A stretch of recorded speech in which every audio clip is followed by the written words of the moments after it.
오늘 우리에게 주시는 하나님의 말씀은 신약성경 321쪽에 있는 빌립보서 3장 1절로 9절의 말씀입니다.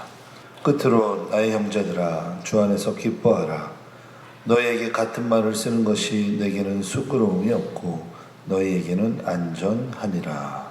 하나님의 성령으로 봉사하며 그리스도 예수로 자랑하고 육체를 신뢰하지 아니하는 우리가 곧 할례파라.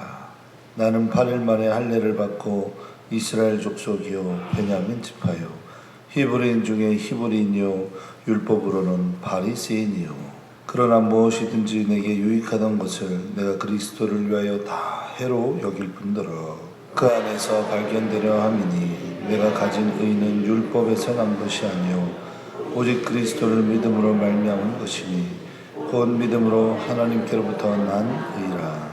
아멘. 오늘 빌립보서 3장 1절로 9절의 말씀을 토대로 그리스도 예수를 아는 지식, 그리스도 예수를 아는 지식이라는 제목으로 여러분들 하나님의 말씀의 은혜를 나누도록 하겠습니다. 우리가 방금 읽은 이 빌립보서 3장 1절로 9절의 말씀을 우리가 읽을 때 그 문장 안에 들어가 있는 그 의미들 자체는 우리가 그렇게 이해하는데 크게 어려움은 없습니다. 그러나 우리가 읽은 이 빌립보서 3장을 크게 두 단락으로 나누자라고 이야기하면 1절부터 3절까지 그 다음에 4절부터 마지막 9절까지 크게 그렇게 나눌 수가 있겠습니다.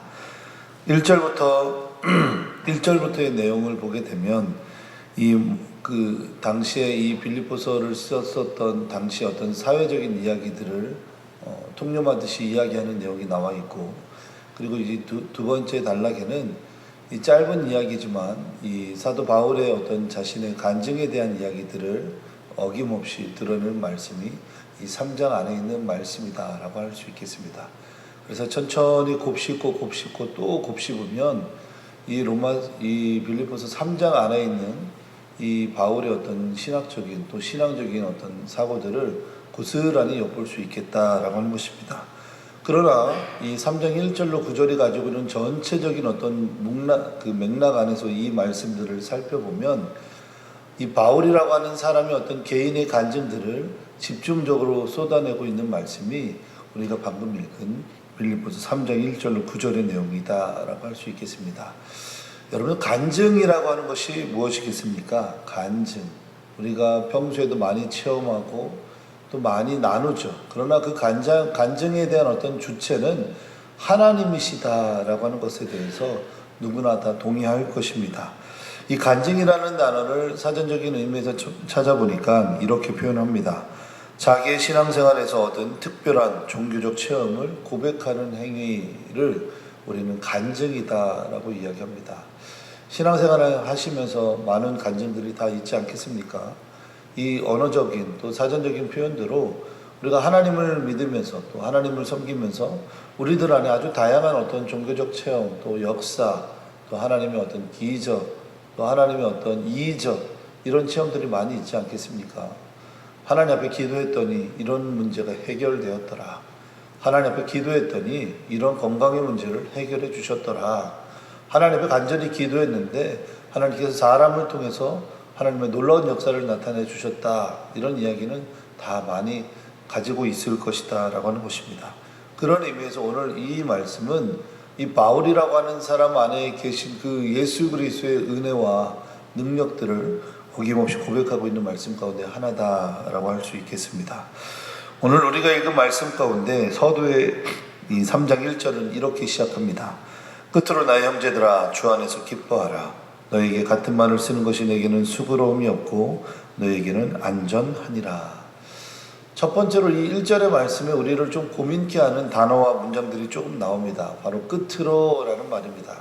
이 끝으로라고 하는 말은 말 그대로 모든 이야기의 끝맺음을 할 때 사용하는 이야기인데, 이 빌립보서 전체 말씀 가운데 이 단어 하나만으로도 사실은 혼란을 야기시키는 것 중에 하나가 있습니다. 바로 내용상, 문맥상 이야기할 때 이 끝으로라는 말은 왠지 이 빌립보서 맨 마지막에 들어가야 될 것 같은 생각들이 들어진다라는 것입니다. 그런데 이 끝으로라는 단어가 들어감으로 인해서 이 학자들의 말에 의하면 이 3장이라고 하는 이 전체 본문이 아마 중간에 어떤 이렇게 말씀들이 배열되는 그 과정에서 아마 삽입이 된 게 아닌가라는 그런 학자들의 이야기도 있지만, 그럼에도 불구하고 이 말씀에 있는 이 이야기의 어떤 전체적인 내용으로 봤을 땐 바울이 다시 한번 강조하고 싶고, 바울이 다시 한번 이 편지를 통해서 이야기하고자 하는 이야기들을 아마 되뇌면서 이야기하는 말씀이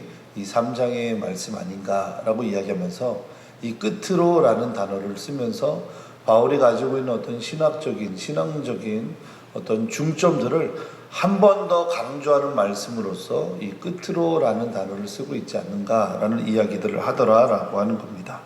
그리고 이어서 2절의 말씀에 보게 되면 재미난 말씀들이 나옵니다.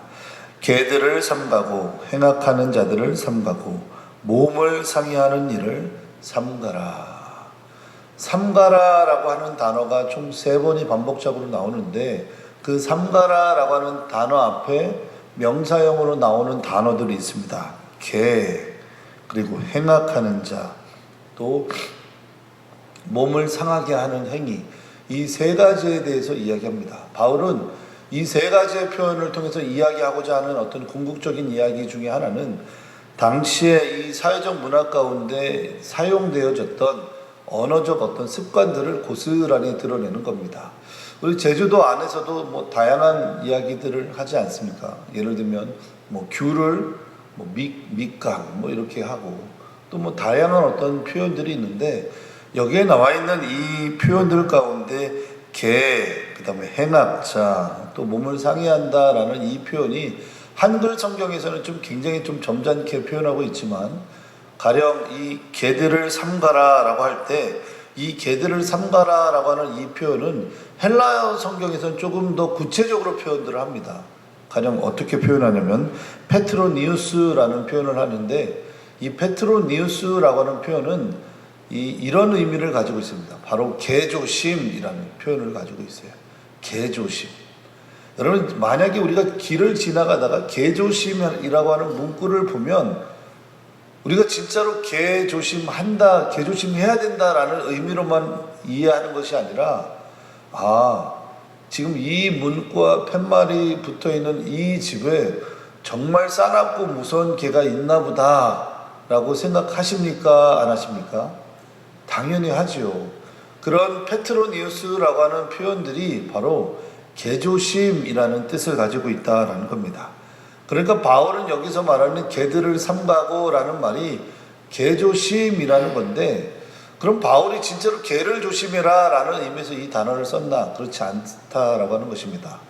그냥 당시에 사람들이 쓰는 어떤 비속어, 또는 당시에 사람들이 썼던 어떤 유행어처럼 이야기되어지는 어떤 표현들이 바로 페트로니우스라고 하는 것이고, 한글 성경은 그것을 개들을 삼가라 라고 이야기합니다. 그러면 이 개들을 삼가라 라고 하는 이 말에 가지고 있는 진짜 원 의미는 무엇인가 라고 할 때, 바로 하나님을 모르는 이방인들을 대상으로 이야기하는 것이 바로 개들을 삼가라 라고 하는 것이죠. 최근에 들었던 이야기 중에 저쪽 성남 쪽에 있는 어떤 한 교회가 있습니다. 우로 시작하는 교회인데, 그 교회는 이 결혼 주례를 할 때, 또는 결혼 예식들을 할 때 몇 가지 중요한 원칙들이 있는데, 그 중에 가장 제일 중요한 원칙은 자녀들이 결코 하나님을 믿지 않는 사람들과 결혼하는 것에 대해서 아주 강력한 경고들을 한다라고 합니다. 그래서 만약에 결혼할 대상과 결혼할 배우자가 하나님을 모르는 사람들과 함께 그 교회에서 어떤 결혼 예식을 하려고 할 때 하지 않는다라고 하는 것입니다. 왜죠? 믿지 않는 자와 멍에를 매는 것이 얼마나 중요한 어떤 신앙의 시작점인지를 거기는 그렇게 이야기하더라라고 하는 것입니다. 맞습니다. 왜 그렇습니까? 하나님을 믿지 않는 사람과의 가치관이 우리는 비슷할 수 있겠거니, 또는 우리가 결혼해서 나중에 전도하면 되지라고 하지만 그것 자체가 이미 힘든 거다라고 하는 것이에요. 가끔 믿지 않는 분들과 결혼을 해서 제사를 지내는 문화들을 보게 되면, 또 시댁들, 또 친정들을 이렇게 신경 쓰는 모습들을 보면 참 안타까울 때가 많더라라는 겁니다. 바울은 여기서 강하게 이야기합니다. 믿는 사람과 믿지 않는 사람들은 당연히 구별될 수밖에 없다.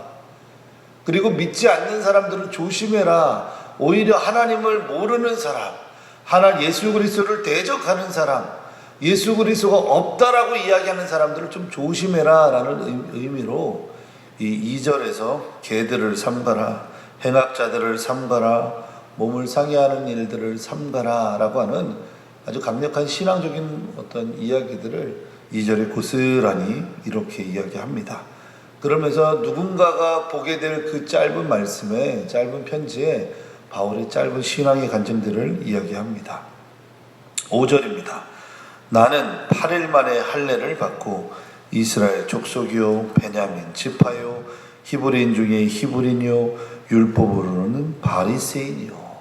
자기 자신의 가지고 있는 인생의 백그라운드를 고스란히 드러냅니다. 언뜻 보면 자기 자랑 같습니다. 언뜻 보면 자기를 드러내는 이야기처럼 보이지만 그 자기를 드러내는 일에 우리가 주목하지 않는 것은 무엇입니까? 바로 6절의 말씀에 진짜 하고 싶은 이야기들을 그 이어서 한다라는 겁니다. 6절에 보니까 열심으로는 교회를 박해하고 율법의 의로는 흠이 없는 자라. 그러니까 바울이 지금 이야기했던 5절을 크게 부각시키는 이야기를 바울은 이야기하는 것이 아니라 그건 과거의 자신의 인생 가운데 부끄러움 한 측면이었다라고 하는 것을 이야기하는 것이에요.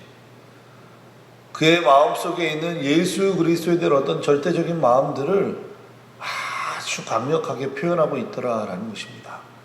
여러분들에게 한번 여쭈어보겠습니다. 예수 그리스도 한 분이면 되십니까?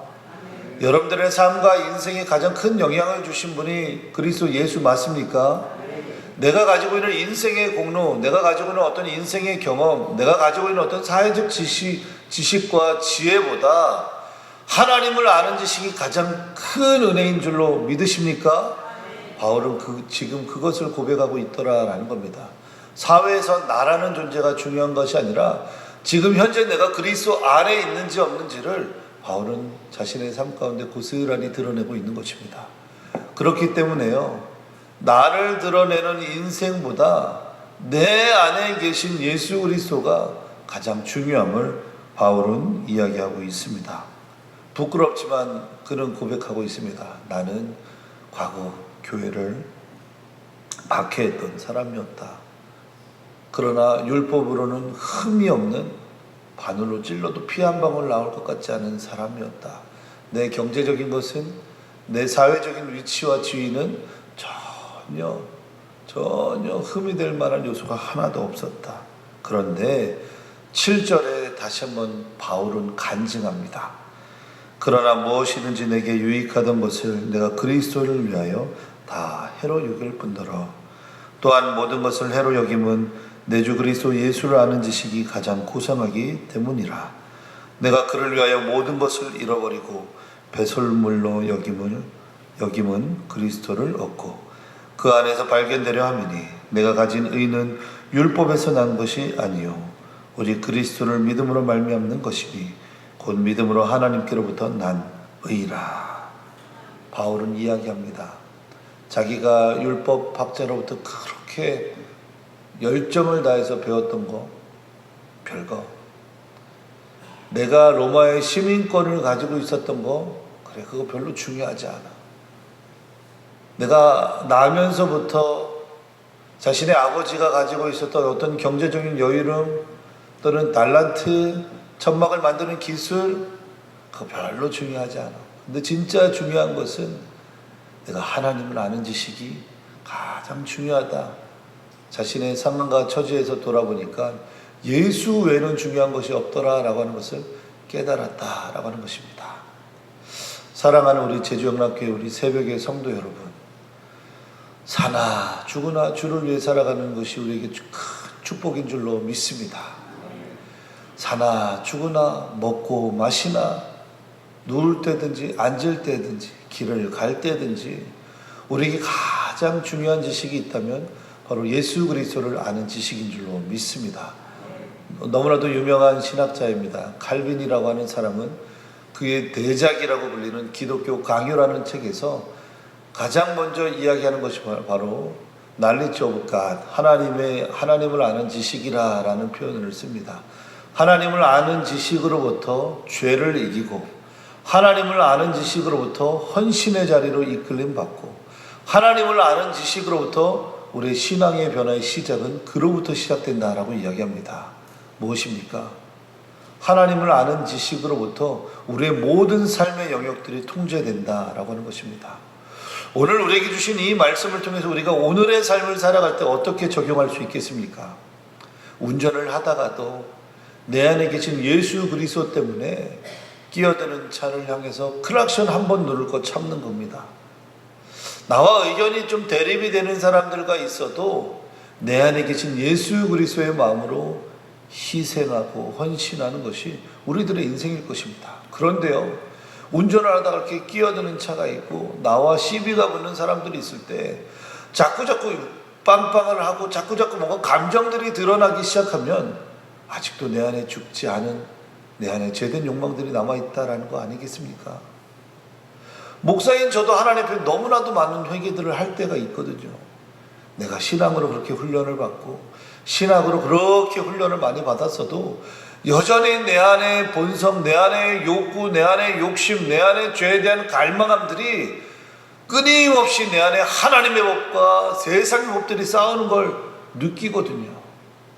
더 좋게 보이고 싶고 나를 포장하고 싶은 욕구, 우리 모두 안에 다 드러나 있는 모습 아니겠습니까? 그러나 그것들과 싸워야 합니다. 그리스도의 법으로 충만하게 하고 하나님의 말씀으로 덮어버리고 죄된 욕망들이 매일매일 십자가 앞에 죽어져 갈 때 비로소 하나님의 역사가 나타나더라라는 것입니다. 간절히 기도하는 제목들이 있습니까? 간절히 부르짖는 제목들이 있습니까? 그리스도 앞에 엎드려야 됩니다.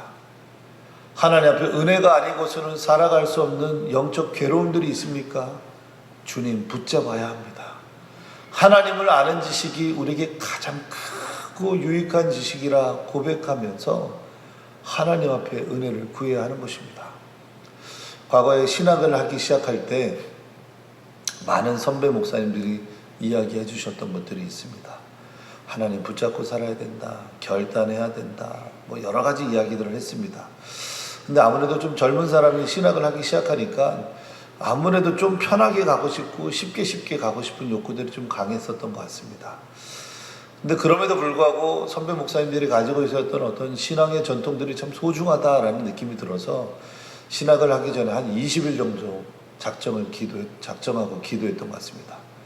교회에서 매일같이 기도하면서 하루, 이틀 계속 라디오를 통해서 말씀을 듣고 그 말씀을 적다가 말씀을 적다가 또 말씀을 듣다가 또 기도하고 그렇게 20일을 작정하다가 마지막 20일째 딱 될 때 기도하다가 이 새벽의 미명에 잠깐 잠이 들었는데 꿈에 이런 꿈이 보이는 거예요.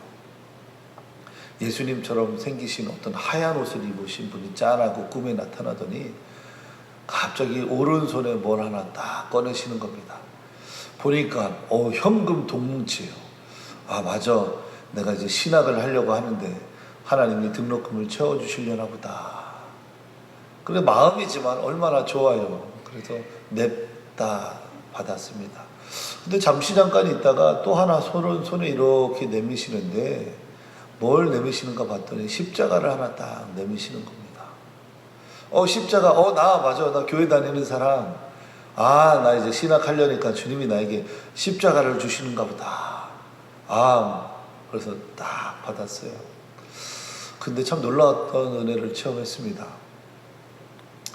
다음날 이제 20일째 되는 날 학교를 등록해야 되고 또 이제 등록금을 내야 되는데 뭐 상황은 안 되고 여의치도 않고 그런 와중에 진짜로 기적적으로 어떤 집사님 한 분이 연락이 오셔서 전도사님 예, 등록금 할 때 보태십시오 딱 하는데 맞아 꿈대로 됐네. 그리고 그 다음에 이 십자가의 의미가 무엇일까 가만히 보니까 이런 거였습니다. 전 교인들이 다 같이 함께 여름 수련회로 그 설악산 쪽으로 갔습니다. 차 한 3대 해서 그렇게 쭉 갔는데 처음에 신학을 하고 큰 교회에서 그렇게 훈련을 받다가 신학을 하고 나서부터는 작은 교회를 살리는데 좀 매진해야겠다. 그래서 이제 작은 교회에서 열심히 섬기고 있었습니다. 근데 이제 목사님과 함께 교우들과 함께 저 설악산 쪽으로 이렇게 가는데 목사님께서 시간을 좀 아끼겠다고 그 전날 저녁 12시에 출발한 거예요. 그러니까 한 7시간을 운전하니 얼마나 피곤하겠습니까? 부목사님도 피곤하고 담임 목사님도 피곤하고 작은 교회니까 그 차 3대 가지고 한 50여 명이 이렇게 가는데 이 길을 잘못 들어가지고 한계령에 올라갔다 딱 내려오는데 세상에 부목사님이 깜빡 졸아가지고 이 한계령 산 쪽을 딱 받고 바로 난간 쪽으로 딱 떨어지는 상황인 거예요. 근데 가드레일이 딱 걸려 있어가지고 더 이상 이제 떨어지지 않았어요. 차가 이렇게 걸친 거죠.